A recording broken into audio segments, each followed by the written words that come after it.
صلی اللہ تعالی علیہ وسلم ہے جس کے پاس میرا ذکر ہو اور وہ مجھ پر درود شریف نہ پڑھے تو لوگوں میں وہ کنجوس ترین شخص ہے۔ صلو علی الحبیب صلی اللہ تعالی علی محمد۔ عمر بھر کی قضا کا حساب۔ جس نے کبھی نماز ہی نہ پڑھی اور اب توفیق ہوئی اور قضائے عمری پڑھنا چاہتا ہے، وہ جب سے بالغ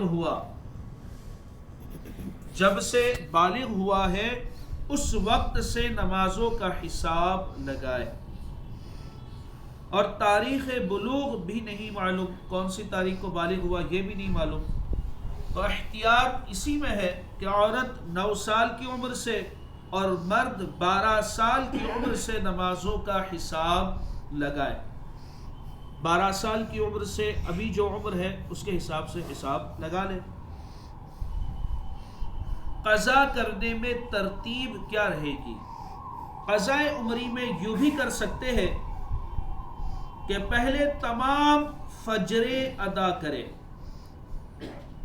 جتنی جیسے 500 فجر ادا کرنی ہے تو پہلے تمام فجر ادا کرے، پھر تمام ظہر ادا کرے، پھر تمام عصر ادا کرے، ہے نا۔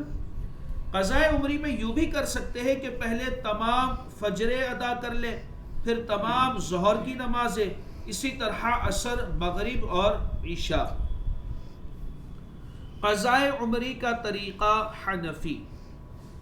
قضا ہر روز کی 20 رکعتیں ہوتی ہے۔ ہر روز کی ایک دن کی جو نمازیں ہیں وہ 20 رکعتیں جو اسے ادا کرنی ہوگی۔ 2 فرض فجر کے، 4 ظہر کے فرض، 2 اور 4 6 ہوئے، 4 عصر کے 10 ہو گئے، 3 مغرب کے 13، 4 عشاء کے فرض اور 3 وتر، ہو گئے 20۔ تو قضا ہر روز کی 20 رکعتیں ہوتی ہے۔ نیت اس طرح کیجئے، مثلا سب سے پہلی فجر جو مجھ سے قضا ہوئی اس کو ادا کرتا ہوں، جو سب سے پہلی فجر مجھ سے قضا ہوئی میں اس کو ادا کرتا ہوں، پھر واپس سے جب فجر کی قضا پڑے تو اسی طریقے سے نیت کرے۔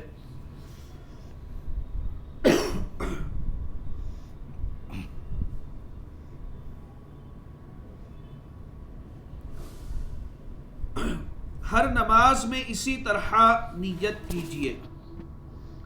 جس پر بکثرت قضا نمازیں ہو، بہت ساری نمازیں ہیں جو اسے پڑھنی ہے، وہ آسانی کے لیے چاہیے کہ پوری نماز اچھے سے پڑھے، مگر آسانی کے لیے اگر یوں بھی ادا کرے تو جائز ہے کہ ہر رکوع اور ہر سجدے میں 3 بار سبحان ربی العظیم اور سبحان ربی الاعلی کی جگہ صرف ایک بار کہے، مگر یہ ہمیشہ اور ہر طرح کی نماز میں یاد رکھنا چاہیے کہ جب رکوع میں پہنچ جائے اس وقت سبحانہ کا سین شروع کرے۔ رکوع میں پہنچ کر تسبیح اب ایک ہی بار پڑھ رہے ہیں تو اس چیز میں زیادہ احتیاط کرنی ہے نا۔ سبحانہ کا سین شروع کرے اور جب عظیم کا میم ختم کر چکے اس وقت رکوع سے سر اٹھائے۔ اسی طرح سجدے میں بھی کرے کہ جب سجدے میں پہنچ جائے اس وقت سبحانہ کا سین شروع کرے۔ ایک تخفیف تو یہ ہوئی، اور دوسری یہ کہ فرضوں کی 3 اور 4 رکعت میں الحمد شریف کی جگہ فقط سبحان اللہ 3 بار کہہ کر رکوع کر لے۔ فرضوں کی 3 اور 4 رکعت میں الحمد پڑھنا یہ واجب نہیں ہے، ہے نا۔ فرضوں کی پہلی اور دوسری رکعت میں الحمد پڑھنا واجب ہے، اور سورہ فاتحہ کے بعد سورت ملانا بھی واجب ہے، مگر 3 اور 4 رکعت میں سورہ فاتحہ پڑھنا واجب نہیں ہے۔ تو فقط سبحان اللہ 3 بار کہہ کر رکوع میں چلا جائے۔ مگر وتر کی، یہ فرض کی 3 اور 4 رکعت کی بات تھی، وتر کی 3 رکعتوں میں الحمد شریف اور سورت دونوں ضرور پڑھی جائے۔ تیسری تخفیف یہ کہ قاعدہ آخرہ میں تشہد یعنی التحیات کے بعد دونوں درودوں اور دعا کی جگہ صرف اللہم صلی علی محمد و آلہ کہہ کر سلام پھیر دے۔ درود ابراہیم نماز میں پڑھنا کیا ہے؟ سنت ہے۔ اس کے بعد دعائے معصورہ یہ بھی سنت ہے نا؟